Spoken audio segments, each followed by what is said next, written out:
when you start to training, it's like, what do I do? How do I program out? Simple. Compound exercises as a beginner. You don't need to give them heaps of accessories and supplemental exercises. They're going to be training for 45 minutes, 2 times a week, or an hour, 2 times a week. They're not going to have a lot of time in the gym. So you want to get the biggest bang for their buck from a skill development point and from whatever their goals are.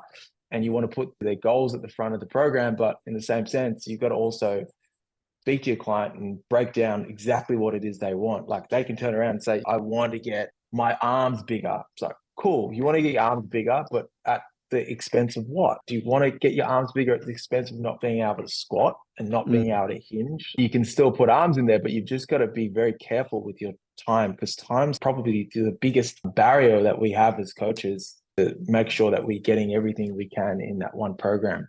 So it's also a bit of education on your behalf. You can kind of persuade them a little bit, and because you're the coach, you kind of know what's right. And there, for me and you, we do a deadlift and our glutes, hamstrings, that's it. Your client does a deadlift, their glutes, their traps, their hamstrings, their quads, their fucking grip, their arms, like everything gets stimulated at a pretty good rate for them. And they're probably going to get some great adaptation, full body from doing a deadlift. We wouldn't get that same adaptation as they would. Like compound movement emphasis is a must as well. Keep it simple at the start.